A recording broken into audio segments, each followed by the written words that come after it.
The world can sometimes hide monsters in the most ordinary faces. They walk among us, quiet and polite, blending into the rhythm of everyday life. They smile in church, wave to neighbors, and offer help when someone's car breaks down.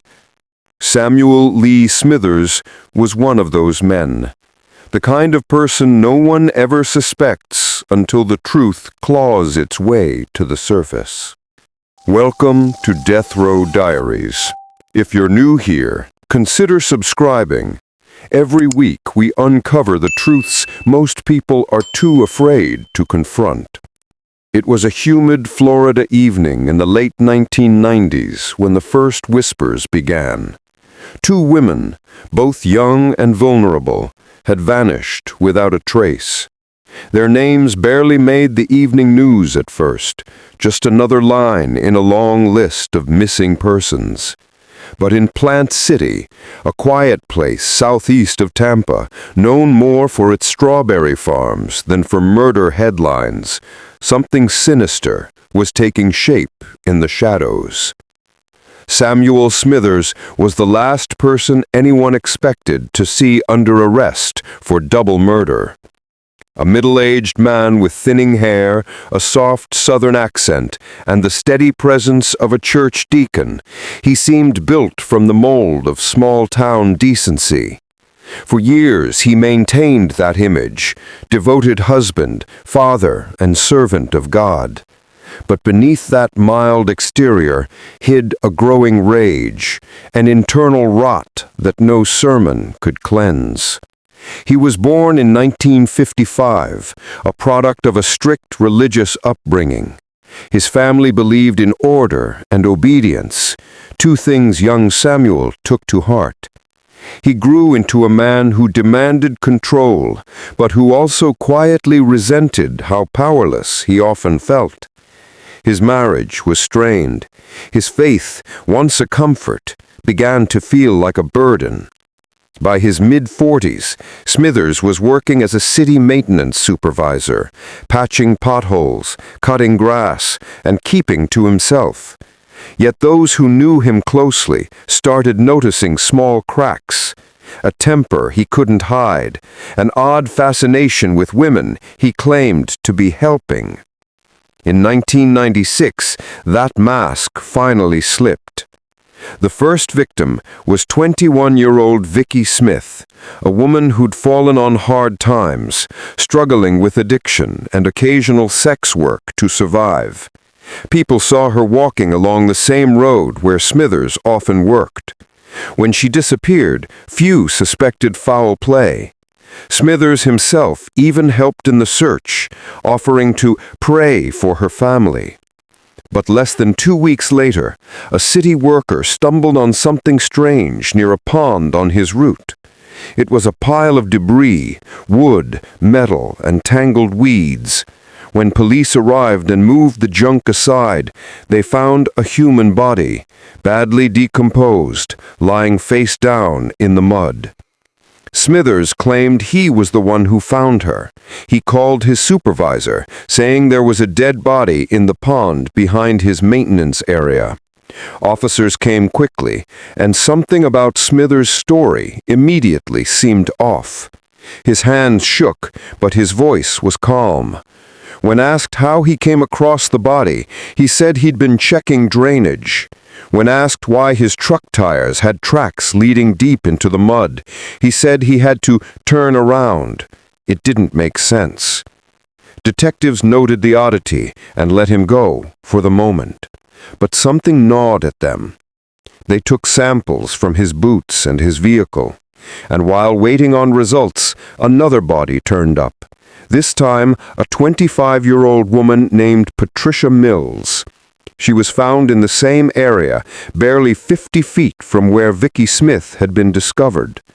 Two victims, both dumped in the same secluded pond behind the same maintenance yard, both linked to the same man. When police brought Smithers in for questioning, he was polite and even helpful. He quoted scripture, insisting he'd never harm one of God's children. Yet during hours of questioning, his calm began to fade. Investigators noticed fresh scratches on his arms. When they asked about them, he said he'd gotten them from trimming bushes. The room went silent when they told him both victims had been beaten with a heavy blunt object and strangled with bare hands. Eventually, the pressure cracked him. In a quiet voice, Smithers confessed, but only partially. He said Vicky's death had been an accident. He claimed she attacked him first, that she was angry after he refused to pay her for sexual services, and that in self-defense he struck her. Then, panicking, he placed her body in the pond. He insisted Patricia's death was unrelated, that he found her already dead, but the evidence said otherwise. Blood spatter, tire marks, and his own fingerprints on a discarded shovel told the truth. His mouth wouldn't. Forensic teams determined that both women had been attacked with that same shovel, one used by Smithers for his city maintenance work. Each blow was delivered with enough force to fracture skulls. These were not defensive strikes, they were acts of rage. And when the truth reached Plant City, disbelief turned to horror.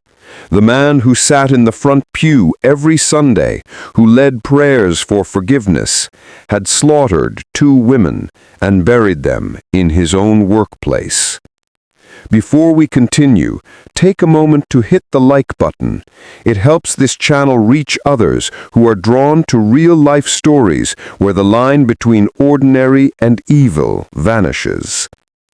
As the trial began, prosecutors portrayed Smithers as a man leading a double life.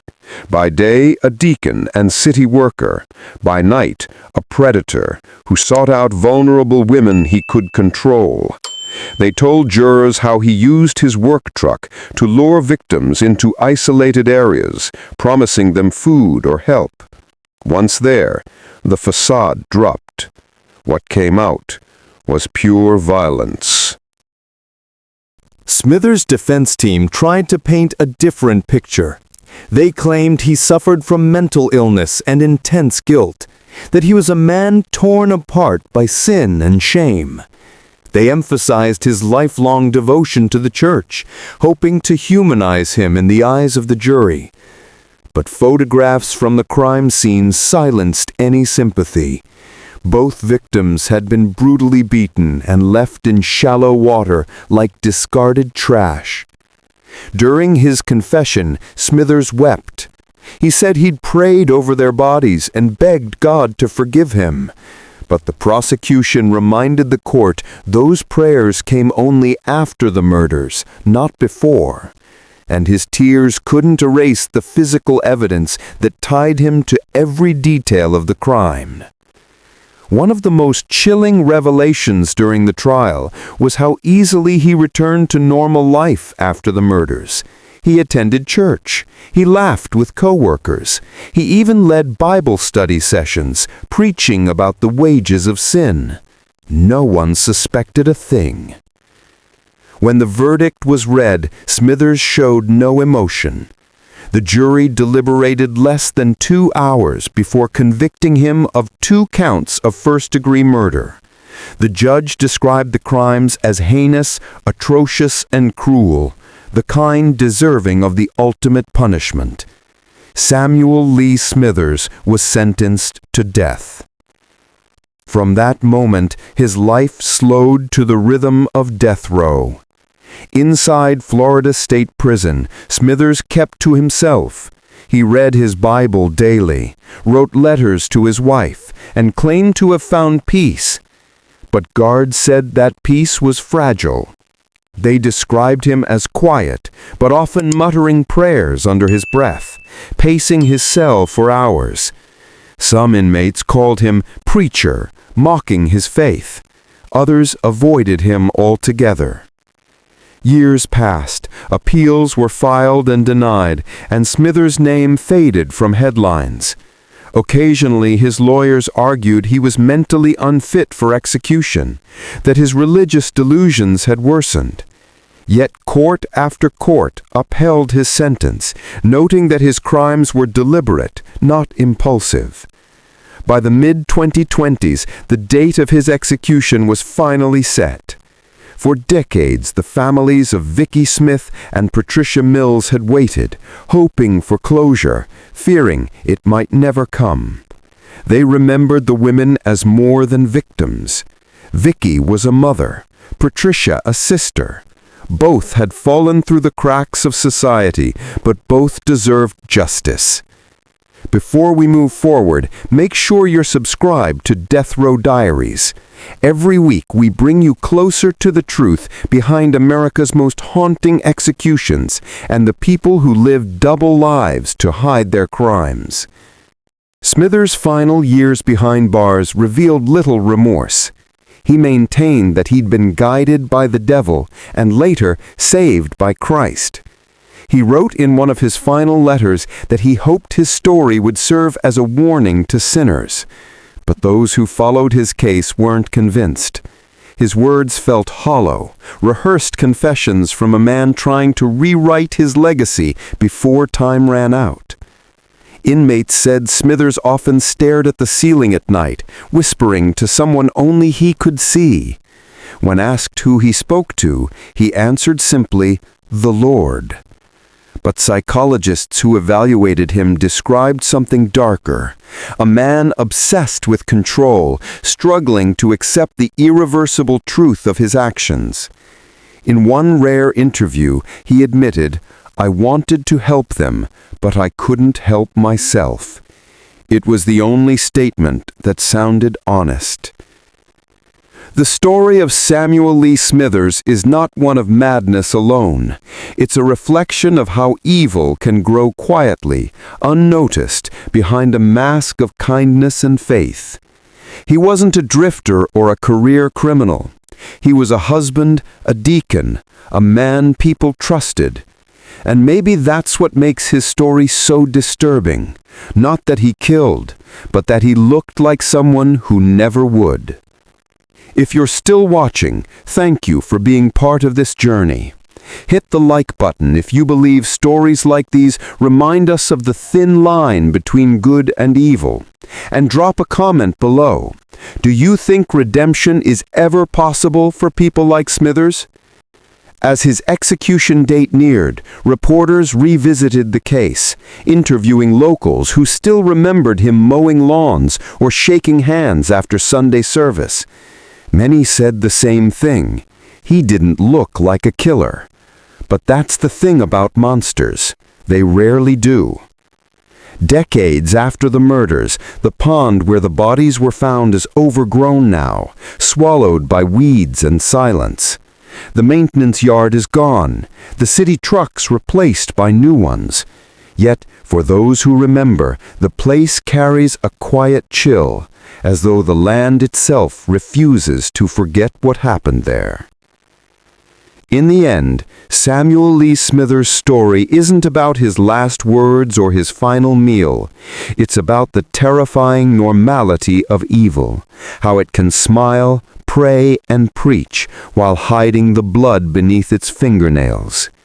His name will fade, but his crimes remain carved into Florida's long, haunted history of violence.